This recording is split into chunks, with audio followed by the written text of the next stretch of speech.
जिंदाबाद ते मुर्दाबाद, जिंदाबाद ते मुर्दाबाद करने वाली कौम। अस्सलाम वालेकुम दोस्तों, बात ये करनी है कि हमारे पास हमारे मुल्क में बड़े बड़े जुबे आए, पिछला को टाइम गुजरा, गैरों ने पे हुकूमत की और रियासत मदीना के नाम पता नहीं क्या क्या नाम दिए मेरे सामने। आपने देखा एक बंदा था कादे अंडो, और उसने कभी फख्र भी नहीं किया था इस बात पे। वो बंदा एहतसाब का एक वो हेड बना हुआ था पूरे मुल्क में, उसको एहतसाब अकबर भी कहते थे, शहजाद अकबर उसका नाम था। वो जो आते साथ ही हुकूमत की जब इस नो कॉन्फिडेंस के साथ इसको उतारा गया था, उसी वक्त वो बंदा यहाँ से फ्लाई करने के लिए तैयार होगा, उसको रोका गया फ्लाई करने से। जज का नाम है अतर मिनल्ला, भगोड़ों का जितने भगोड़े भाग गए सबको भगाने का मुजरिम है वो बंदा। पाकिस्तान के जो मेन दुश्मन थे उनको भगाने का ये दुश्मन था, क्योंकि इनका कोई मेरे ख्याल में मजहबी फरीदा था। बहरहाल ये कार्रवाई इसने शहजाद अकबर की और एंजॉय करें। Thank you. आपके सामने एक एक करके जवाबात और सवालात रखते हैं। शहजाद अकबर ने सबसे पहले कहा कि ये कहां लिखा है कि 190 मिलियन पाउंड के पैसे वापस पाकिस्तान की ट्रेजरी में आएंगे, ये कहां लिखा है? फैक्ट्स के ऊपर, कागज के ऊपर कहां लिखा हुआ है कि ये पैसा पाकिस्तान की ट्रेजरी में जाना था? पाकिस्तान की ट्रेजरी में पैसा जाना चाहिए था, इसका क्या बेसिस है काशिफ? क्या इसका सबूत है? क्या इसका कोई लीगल बेसिस है? क्या नाइजीरिया की आपको स्टोरी बताई ना, डायरेक्ट पैसा हवाले कर दिया सरकार। खुदा का खौफ करो काशिफ, खुदा का खौफ करो। मैं जाके वहां पे ये आर्गुमेंट देता कि नाइजीरिया को दे दिया तो मुझे भी दे दो। मैं तो आपको it is a stand alone agreement between Malik Riaz family and NCA.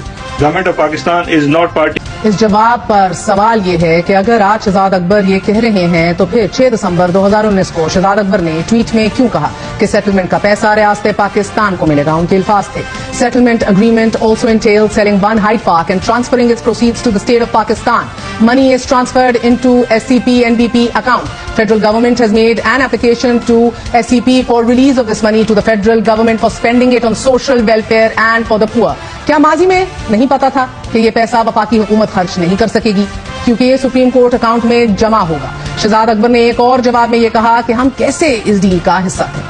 हुकूमत पाकिस्तान का उस एग्रीमेंट के अंदर कोई ना दस्तखत है, ना उसके अंदर हमारी कोई शमूलियत है, ना हमारा उसके अंदर कोई लोकस स्टैंड आए है। वो एग्रीमेंट नेशनल क्राइम एजेंसी और मलिक फैमिली के दरमियान एक सिविल सेटलमेंट एग्रीमेंट है कि अगर हुकूमत पाकिस्तान उस सेटलमेंट एग्रीमेंट के हिस्सेदार होती तो उस सेटलमेंट के हिस्सेदार होने के साथ हमने कहीं दस्तखत तो किए होते ना, कोई एग्रीमेंट तो प्रूफ किया होता। वो कह रहे ना आपके अप्रूवल से हुआ है? नहीं, देखिए ये दो मुख्तलिफ चीजों को आप मिक्स कर रहे हैं। अगर हुकूमत या रियासत इस डील का हिस्सा नहीं थी तो फिर काबीना इजलास के दौरान बंद लफाफे में किस चीज का अप्रूवल लिया गया? शहजाद अकबर ने इंटरव्यू में मुतअद्दिद बार मुआहिदे का जिक्र किया। जो एग्रीमेंट सेटलमेंट एग्रीमेंट, जो मेन सेटलमेंट एग्रीमेंट है, अगर उस एग्रीमेंट के अंदर कहीं भी ये होगा कि हुकूमत पाकिस्तान ये अप्रूव कर रही है या साइन कर रही है, सब कुछ कर रही है, तो तब तो सवाल पैदा होता है। अगर वो मेन एग्रीमेंट के अंदर तो आप एग्रीमेंट दे दें। भाई मैं कहां से दे दूं जब मैं उसका डिपॉजिटरी नहीं हूं? वो एग्रीमेंट जो देखे ना, दो एग्रीमेंट है, काशिफ अब्बासी और अदील राजा के दरमियान एग्रीमेंट होता है, और मुझे जनाब आप जाके शहजाद अकबर के भाई को घर से उठा लें और कहें शहजाद अकबर तुम इनका एग्रीमेंट हमें दे दो, तो शहजाद अकबर कहां से एग्रीमेंट ला के देगा आपको? तो आप ये कह रहे हैं कि मलिक रियाज साहब का और एनसीए का एग्रीमेंट है? उनका एग्रीमेंट है, मेन एग्रीमेंट तो उनके पास है, हमारे पास तो मेन एग्रीमेंट नहीं है। हमारे पास तो बेसिकली सारी कॉरेस्पॉन्डेंस थी जो इस वक्त नैब के पास मौजूद है। हमारे पास जो एग्रीमेंट हमने साइन किया है, जो काबीना के अप्रूवल के बाद मैंने साइन किया था, वो एग्रीमेंट मौजूद है, और वही एग्रीमेंट जो था वो। सवाल ये है कि अगर आप डील का हिस्सा नहीं थे तो फिर मुआहिदा किस चीज पर किया गया, और वफाकी हुकूमत क्यों इस कज़िये में दाखिल हुई, इस इशू का एक कलीदी किरदार बनी? इसी तरह शहजाद अकबर ने अपने एक और सवाल में जवाब में कहा कि ये पैसा सुप्रीम कोर्ट के अकाउंट में जमा हुआ। के जो सुप्रीम कोर्ट के अकाउंट के अंदर पैसे किस अकाउंट से जमा हुए हैं? क्या वो पैसे नेशनल क्राइम एजेंसी के अकाउंट से जमा हुए हैं? क्या वो पैसे बरतानिया के किसी भी हुकूमती एजेंसी से जमा हुए हैं? क्या वो पैसे पाकिस्तान के किसी सरकारी अकाउंट से जमा हुए हैं? अगर ये कोई ऐसी चीज मौजूद है तो उसको सामने ले आइए।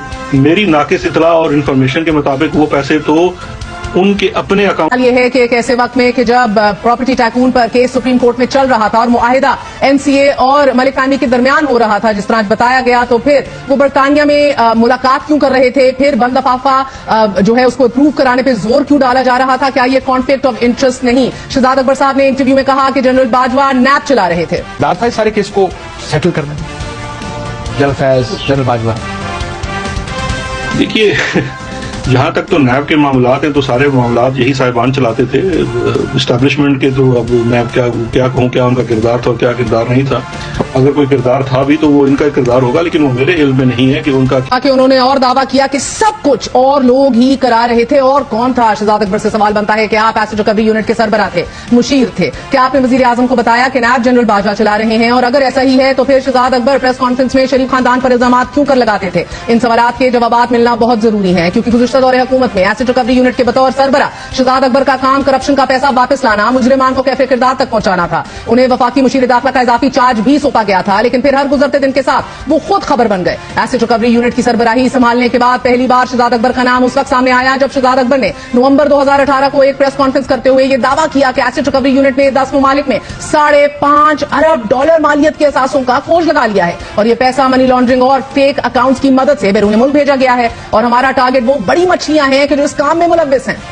$3 अरब जो पाकिस्तान से बाहर ले जाया गया गैर कानूनी तरीके से, इसमें मनी लॉन्ड्रिंग भी मुलव्विस है। वहाँ पे जायदादें बनाई गई हैं, बैंक अकाउंट्स, तमाम अकामा होल्डर की तफसीलात दुबई अथॉरिटी से भी ले रहे हैं। दुबई और उसके अलावा यूरोप और स्विट्जरलैंड की अकाउंटों में जिन्होंने पैसे छुपा के रखे हैं वो 4 साल गुजरने के बावजूद ना $5 अरब वापस आए, ना ही बड़ी मछलियों को पकड़ा जा सका, ना एवन फील्ड प्रॉपर्टीज फरोख्त हो सकी, ना ही लूटा हुआ पैसा वापस आ सका। लेकिन ऐसा नहीं कि शहजाद अकबर साहब ने कोशिश नहीं की। दिसंबर 2019 में बरतानवी नेशनल क्राइम एजेंसी लंदन की एक अदालत में एक केस शहबाज शरीफ और उनके साहबजादे सुलेमान शहबाज के खिलाफ लेकर गई, और ये मौकफ अपनाया गया कि इन दोनों के अकाउंट्स को मुंजमद किया जाए। अदालत ने एनसीए का मौकफ तस्लीम करते हुए दोनों अकाउंट्स को मुंजमद कर दिया। इस केस के दौरान नेशनल क्राइम एजेंसी, पाकिस्तानी हुकाम और बिलखसूस नैब से मुसलसल राब्ते में रही। डीजी नैब लाहौर शहजाद सलीम की एनसीए के डायरेक्टर से मुलाकातें भी हुई और नैब की तरफ से मनी लॉन्ड्रिंग के सबूत भी दिए गए। साथ ही एसिड रिकवरी यूनिट की तरफ से एनसीए को खत भी लिखकर यह बताया गया कि कैसे इन दोनों के खिलाफ मनी लॉन्ड्रिंग चार्ज के तहत एक्शन लिया जा सकता है और तहकीकात को आगे बढ़ाया जा सकता है। और यही इल्जाम मुस्लिम लीग नवाज की जानिब से भी आयद किया गया कि ये तहकीकात शहजाद अकबर के कहने पर शुरू हुई। की स्टोरी प्लांट हुई, शहजाद अकबर साहब ने एडमिट किया कि वो सोर्स कोड हुए हैं उस स्टोरी के अंदर, उस स्टोरी से उनका ताल्लुक है। हमें तो इस बात पे यकीन है कि इंक्वायरी इन्होंने इनिशिएट करवाई है। ठीक है, आपने जो सबूत और शवाहिद दिए, कागजात एमसीए को जमा कराए, यही इल्जामात वहां पे साबित नहीं हो सके तो। लेकिन फिर दावे और इल्जामात से मीडिया प्रेस कॉन्फ्रेंसेज और टेलीविजन स्क्रीन की जीनत बनकर रह गए। केस आगे चलना शुरू हुआ और बिलाखिर 10 दिसंबर 2021 को नेशनल क्राइम एजेंसी ने अपनी रिपोर्ट में अदालत के सामने रखा कि शहबाज शरीफ और सुलेमान शहबाज के खिलाफ तफ्तीश मुकम्मल होने के बाद ये नतीजा अखज कर लिया गया है कि दोनों के अकाउंट्स में होने वाली ट्रांजैक्शंस में मनी लॉन्ड्रिंग, फ्रॉड या फिर दीगर बेज़ाब्तगियों के कोई सबूत नहीं मिले। इस वजह से दोनों अकाउंट्स को बहाल कर दिया जाएगा, और फिर ऐसा ही हुआ और सितंबर 2021 को एनसीए ने तफ्तीश बंद कर दी। इसके अलावा शहजाद अकबर ने मशहूर जमाना लंदन फ्लैट, जिनका जिक्र पैनामा लीक्स में भी आता रहा, इस पर भी कानूनी कार्रवाई करने का ना सिर्फ अंदिया दिया बल्कि यह भी दावा किया कि बहुत सारे केसेस पर काम हो रहा है, अच्छी खबरें भी आएंगी। ये सारी चीजें हम परसू कर रहे हैं, सारे के सारे एब्सकॉन्डर हैं, इश्तिहारी मुल्जमान हैं, ये तो पूरा खानवादा वहां पे है। तो आपको क्यों लगता है कि हमने ये चीज नहीं लिखी? इंशाल्लाह आने वाले दिनों में मजीद अच्छी खबरें आएंगी। किसी स्पेसिफिक केस की बात नहीं है, एक रिकवरी, एक रिटर्न, रिपैट्रिएशन ऑफ फंड हुआ है, इसके बाद आगे भी होगा और आगे भी हम इस तरह के आउट ऑफ कोर्ट सेटलमेंट भी कर। लंदन फ्लैट्स आज भी शरीफ खानदान की मलकियत है, वो आज भी वहां ही रह रहे हैं। और इन्हीं लंदन फ्लैट्स के हवाले से शहजाद अकबर का नाम उस वक्त सामने आया जब लंदन हाई कोर्ट ने ब्रॉडशीट के हक में फैसला देते हुए लंदन हाई कोर्ट ने कहा कि नैब 13 अगस्त तक ब्रॉडशीट को वीएटी समेत 26,29,680 पाउंड अदा करे। वसूलते दीगर मुतल्लका बैंक की लंदन ब्रांच को अदायगी पर मजबूर किया जाए। जिस वक्त ब्रॉडशीट का केस लंदन अदालत में चल रहा था, बरतानवी अखबार डेली मेल में एक स्टोरी छपी जिसमें इल्जाम आयद किया गया कि मुस्लिम लीग नून के सदर ने 2005 के जलजले और 2012 के दरमियान मिलने वाली एड में खुर्द बुर्द की है। इस दौरान शहजाद अकबर, साबिक वजीर आजम और डेविड रोज की बनी गाला में तस्वीर भी सामने आई और मुस्लिम लीग नून की तरफ से इल्जाम आयद किया गया कि ये स्टोरी भी शहजाद अकबर ने डेविड रोज को दी और फिर इसी ब्रॉडशीट के मालिक कावी मूसवी ने डेविड रोज और शहजाद अकबर पर ही इल्जाम आयद कर दिया।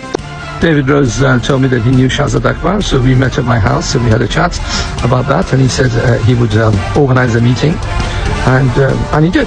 So we had what was in it for him? I said, well, he could.